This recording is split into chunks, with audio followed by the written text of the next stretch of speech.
Dekatnya Allah beda dengan dekatnya makhluk yang perlu jarak. Mendengarnya Allah beda dengan mendengarnya makhluk yang punya keterbatasan. Dan dia bersama kita, ilmunya menyertai kita, pengetahuan Allah menyertai kita, kekuasaan Allah menyertai kita. Jadi jangan membayangkan ada fisik Allah yang dekat dengan kita secara fisik, karena laisa kamislihi syai'un. Allah tidak menyerupai dan tidak diserupai apapun. Jangan juga mengatakan Allah ada di mana-mana, kurang tepat.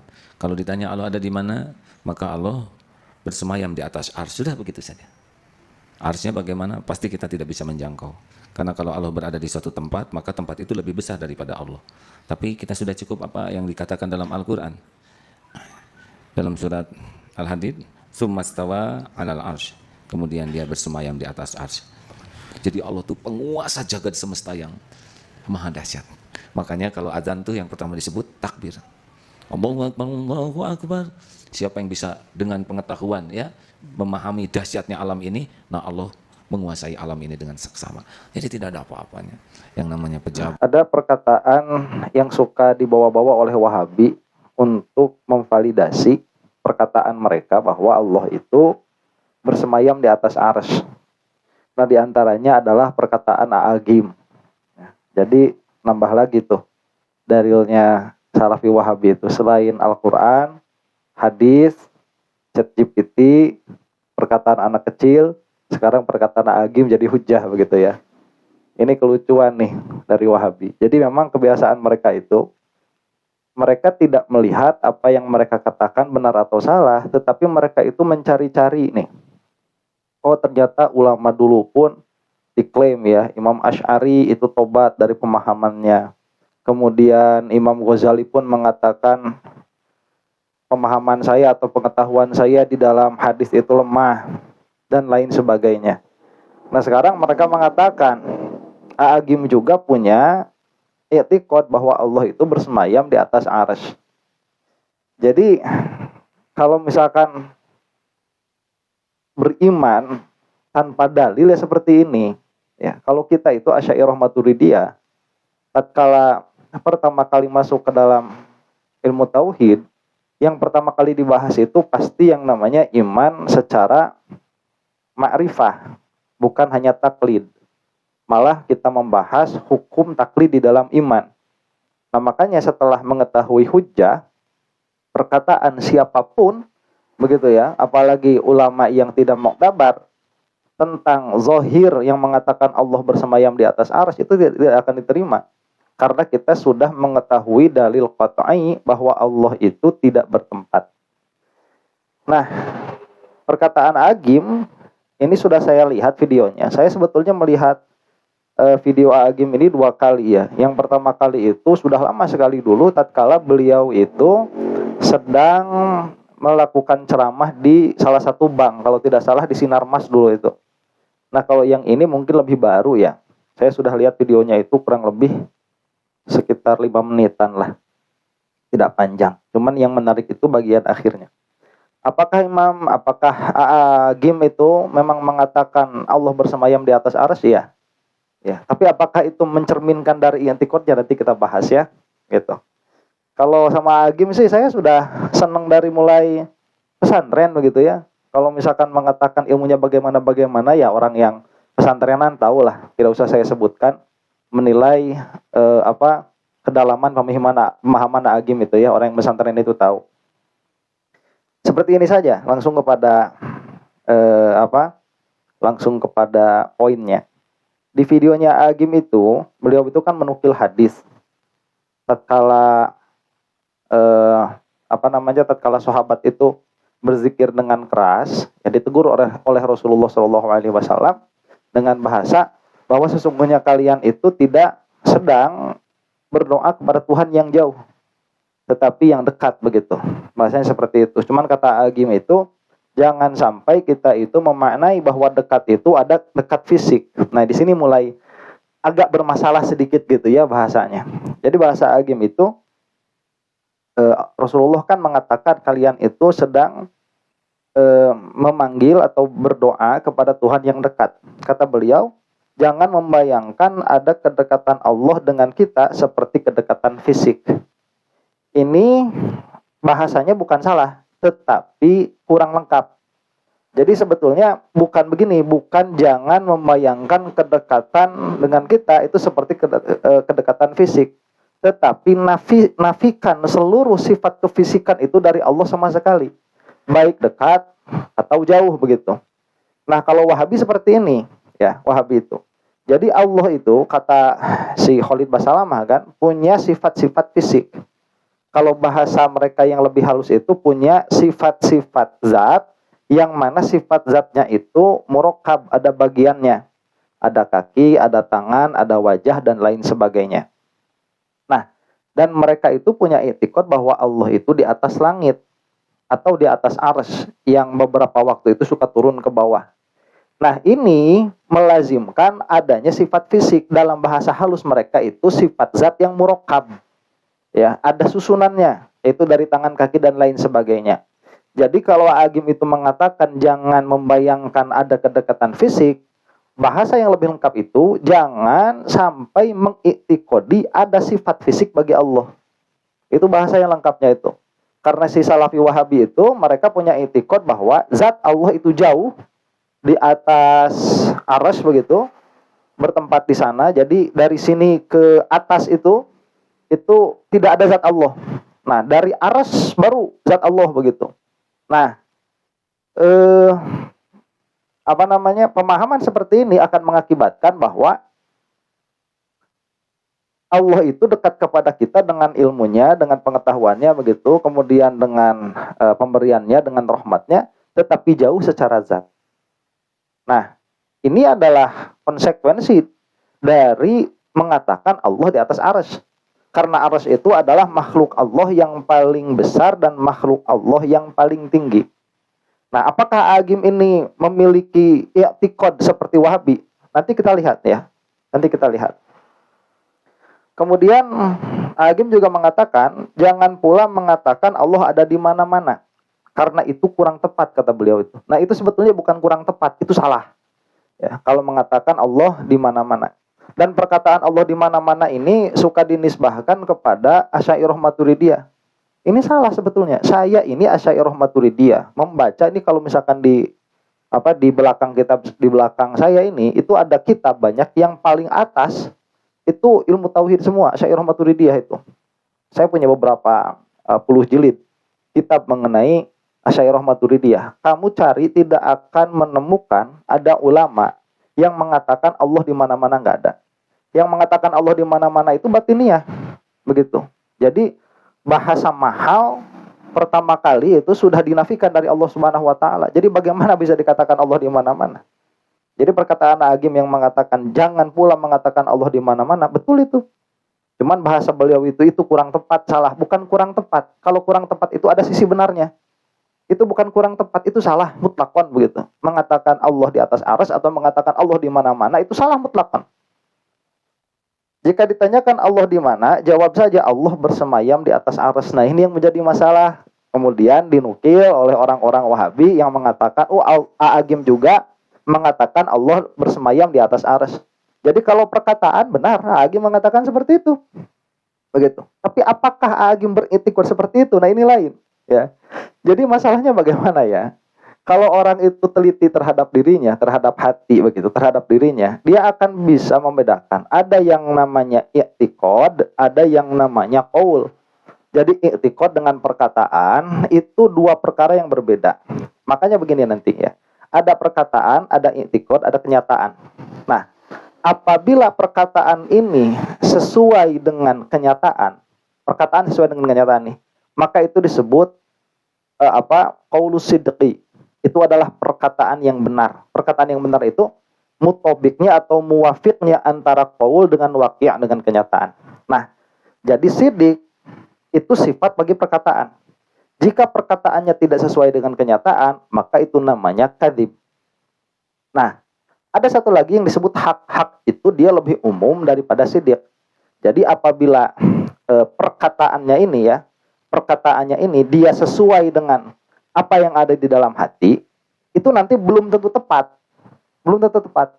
Karena kenapa? Karena seperti misalkan begini ya, orang Kristen mengatakan bahwa Isa itu adalah anak Allah.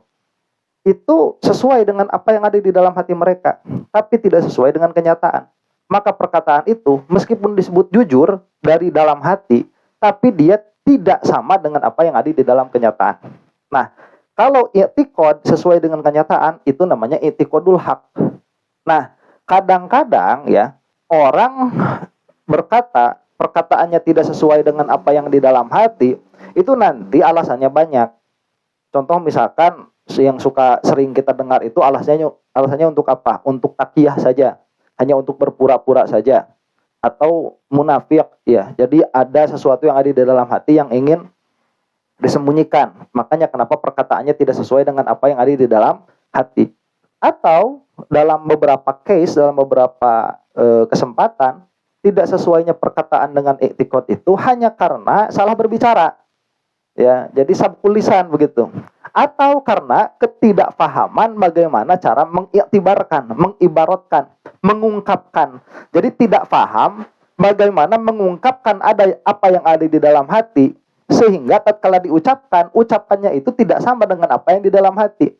Bukan karena takiyah, bukan karena munafik, bukan karena berbohong, tetapi dia tidak memiliki skill untuk mengibaratkan apa yang ingin dia ucapkan. Nah, dalam kasus ini ya, Agim mengatakan Allah bersemayam di atas arsy. Betul itu perkataannya Agim. Diambil dari mana? Diambil dari terjemahan Ar-Rahmanu 'alal arsy istawa. Atau kalau beliau itu menukilnya, kalau tidak salah ini ya, ini surah apa ini? Surah Al-Hadid, kata beliau. Kalau tidak salah itu. Jika ditanyakan Allah di mana, jawab saja Allah bersemayam di atas arsy, itu tsummastawa 'alal arsy. Nah, yang unik, ini berbedanya Agim dengan Salafi ya. Kalau Salafi itu tatkala mengatakan Allah di atas arsy, dalilnya apa? Dalilnya itu Rasulullah Shallallahu Alaihi Wasallam Isra Mi'raj kemana? Ke langit ketujuh, ke Sidratul Muntaha. Itu menunjukkan bahwa Allah ada di atas. Nah, dalil itu kan ada ada yang namanya itu wajhud dalalah. Nah, wajhud dalalah. Sebetulnya dari Rasulullah Shallallahu Alaihi Wasallam Mi'raj ke Sidratul Muntaha itu tidak ada wajhud dalalah yang menunjukkan Allah di atas arsy, tidak ada. Ya, kenapa? Karena Nabi Musa pun mukalamah dengan Allah Subhanahu wa taala di Tursina itu tidak ada wajhud dalalah yang menunjukkan Allah itu Tursina, tidak ada. Itu hanya menunjukkan kepada apa? Tempat mukalamahnya Nabi Musa, bukan tempatnya Allah Subhanahu wa taala. Pun di Sidratul Muntaha itu tempatnya munazarahnya, tempat ru'yahnya Rasulullah Shallallahu alaihi wasallam kepada Allah Subhanahu wa taala, tidak menunjukkan Allah ada di situ. Nah, kalau Wahabi, jelas mereka itu perkataan yang mengatakan bahwa Allah ada di arsy karena berdalil dengan Rasulullah pun Mi'raj ke atas, maka Allah ada di atas, itu adalah dari segi jihad. Kalau Agim ini saya melihatnya bukan i'tiqad beliau bahwa Allah itu ada di atas, tetapi dari ketidakmampuan mengiktibarkan tsummastawa 'alal arsy atau Ar-Rahmanu 'alal arsy istawa. Beliau tidak memiliki pengetahuan bahwa menerjemahkan ayat mutasyabihat itu tidak boleh, haram. Ya, menerjemahkan kepada salah satu makna tertentu. Nanti saya lihat dari mana saya punya kesimpulan seperti ini. Jadi Agim itu berbeda dengan Salafi begitu. Beliau hanya salah di dalam mengiktibarkan. Dari mana saya punya kesimpulan seperti itu? Di akhir video Agim itu mengatakan seperti ini. Kan tadi jika ditanyakan Allah di mana, maka jawab saja Allah itu bersemayam di atas arsy. Kata beliau nih, itu dari Al-Qur'an. Hal ini kontradiktif.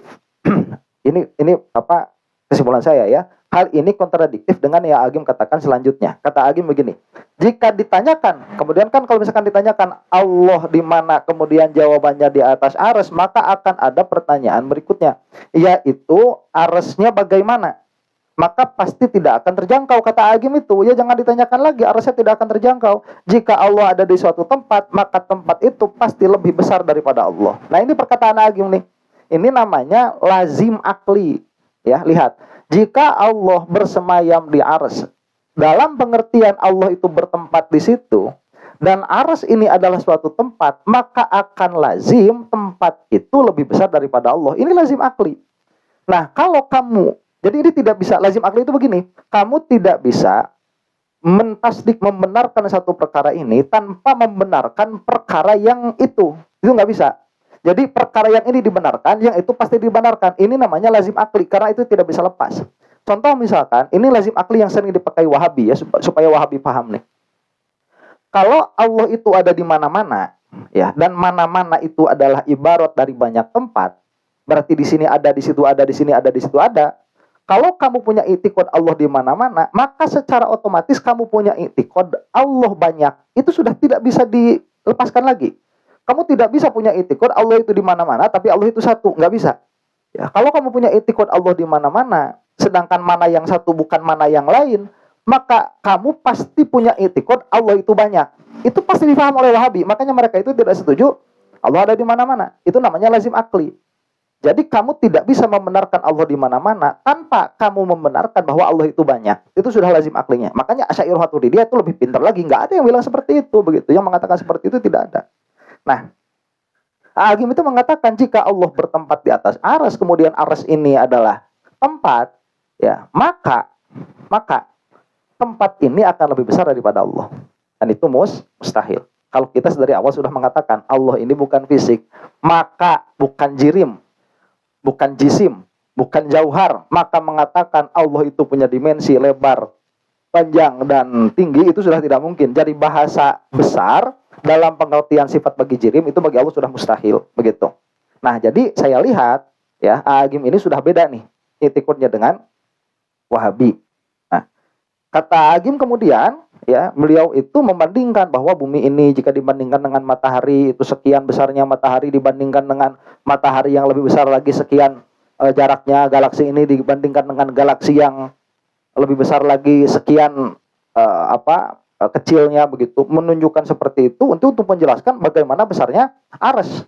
Nah, kalau Agim ini Mujasimah, beliau akan mengatakan begini, kalau arsy itu sedemikian besarnya, maka kalau kita paham dengan pengetahuan kita bahwa bumi dibandingkan dengan matahari itu tidak bisa dibandingkan karena matahari sangat besar, kemudian matahari dibandingkan dengan bintang yang lain itu tidak bisa dibandingkan karena sangat besar, dan ini semua dibandingkan dengan kursinya Allah, tidak bisa dibandingkan karena sangat besar, kursinya Allah dengan arsy tidak bisa dibandingkan karena sangat besar, maka apalagi Allah akan lebih jauh lebih besar lagi, saking besarnya tidak bisa dilihat sama kita. Nah, itu kata perkataannya siapa? Si Khalid Basalamah yang punya i'tiqad bahwa Allah itu ada di arsy secara zati, secara fisik, begitu.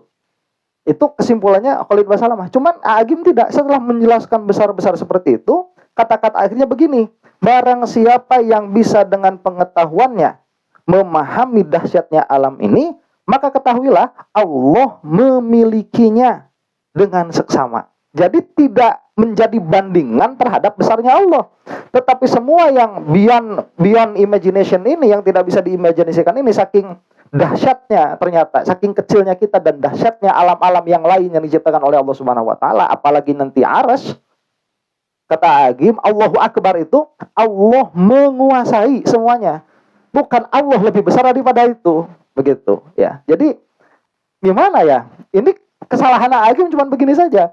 Kenapa Ar-Rahmanu 'alal arsy istawa itu dipakai, diterjemahkan menjadi Allah bersemayam di atas arsy? Sehingga kalau ada orang bertanya di mana Allah, jawab saja Allah bersemayam di atas arsy. Itu saja yang salahnya. Bukan di dalam i'tiqadnya beliau, tetapi di dalam mengibaratkan. Sehingga ibaratnya ini diambil sama Salafi untuk memvalidasi bahwa tuh Agim saja ya yang santun demikian, begitu, dari NU katanya. Maksudnya dari NU ya, bukan dari Wahabi, begitu ya. Itu punya i'tiqad Allah di atas arsy. Nah, ini nanti saya